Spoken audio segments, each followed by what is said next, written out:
Usman Tariq Quetta Gladiators और उस्मान तारिक और Quetta Gladiators के फैंस के लिए अच्छी खबर ये है कि उस्मान तारिक का जो बॉलिंग एक्शन है ना वो क्लियर हो गया है कि बिल्कुल ठीक है।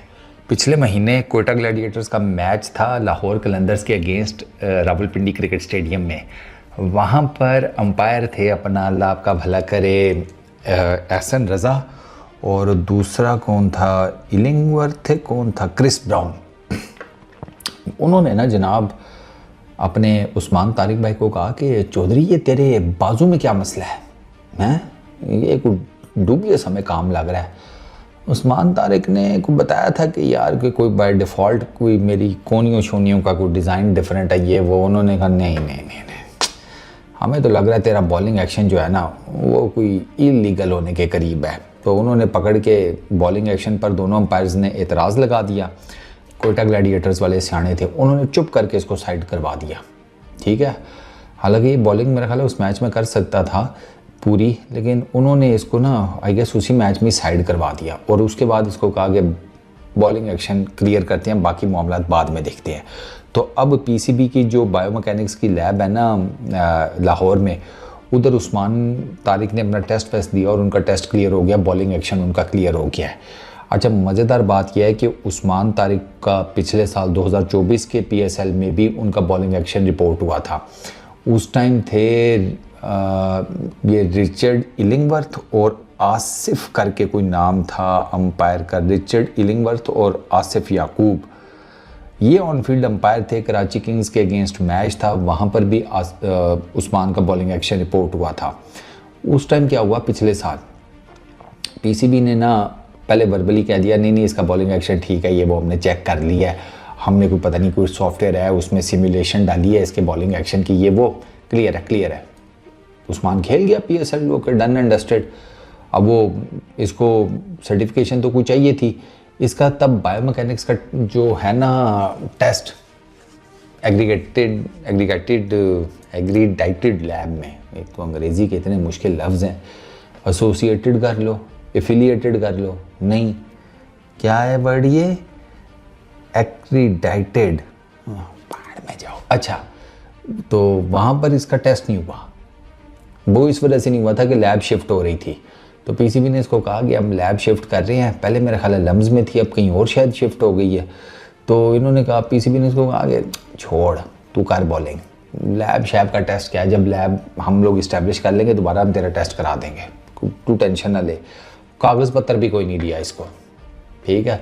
अब उस्मान ने जाकर कोई लीग शीग्स खेलनी थी तो उन्होंने मांगा इससे कि भाई तेरा तो बॉलिंग एक्शन रिपोर्ट हुआ था, देना ज़रा अपना सर्टिफिकेट क्लियरेंस वाला पीसीबी की तरफ से। इसके पास काख नहीं था, ये पीसीबी के पीछे पड़ा रहा और इस बात को ना कुछ 6-8 महीने लगे, कहीं जाके इसको क्लियरेंस सर्टिफिकेट मिला और ये जाकर जो इसने कोई थोड़ी बहुत लीग्स खेलनी थी वो खेली। ये पीसीबी ने उस्मान तारिक के साथ पिछले साल की है, बाकी किसी चीज़ को क्या रोना।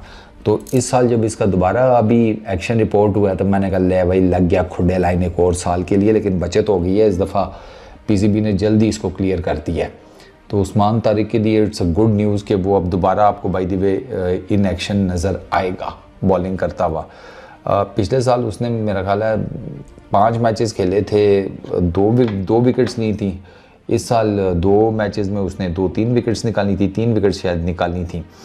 तो उस्मान वैसे बॉलर अच्छा है, वो जो पॉज सा लेता है ना उसमें कम से कम उसको ना ये पता चल जाता है कि यार बैट्समैन किस तरफ जा रहा है, फीट मूवमेंट है, बल्ला किस तरफ को खुल रहा है, उसका ये सारा कुछ वो चेक कर लेता है उसे पॉज में जो वो देता है।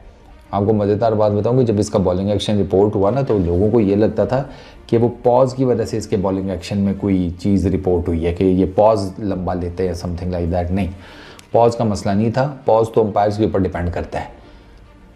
एक बॉलर बॉल डिलीवर करने से पहले पॉज लेता है, अगर रुकता है तो वो कितनी देर के लिए रुकता है ये अंपायर्स डिसाइड करते हैं कि अगर वो लेट सपोज 1 सेकंड के लिए रुका है, अंपायर्स कहते हैं ठीक है कोई इशू नहीं है, they are good with it. 2 second के लिए रुका है, अंपायर्स कहते हैं ठीक है कोई मसला नहीं है। हो सकता है अंपायर्स किसी का आधा सेकंड का रुकना भी कहेंगे नहीं ठीक नहीं है फ़ौरन करो।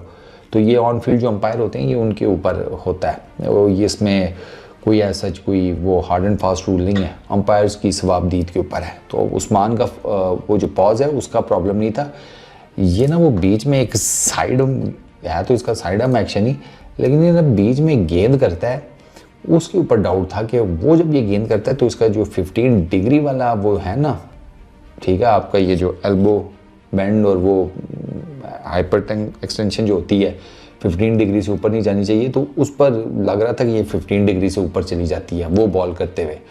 लेकिन अब अगर उसने बायोमैकेनिकल लैब के अंदर जाकर टेस्ट देकर अपने आप को क्लियर कर लिया तो इसका मतलब ठीक है कि इसने वहाँ पर हर तरह की बॉल तो की होगी जो ये करवाता है।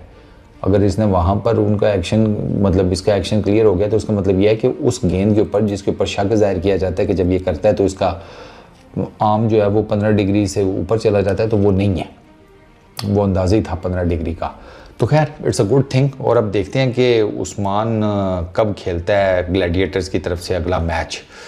वो इस्लामाबाद यूनाइटेड के अगेंस्ट जो मैच था वो तो कोई नहीं खेला, अब लेट्स सी आगे जो मैचेस 1-2 रह गए हैं कोटा ग्लैडिएटर्स के, उसमें ये कहाँ पर फिट बैठता है। मेरा ख्याल है कोटा ग्लैडिएटर्स का शायद एक आधी मैच रह गया, तो वो अब देखते हैं कि खेलता है या नहीं।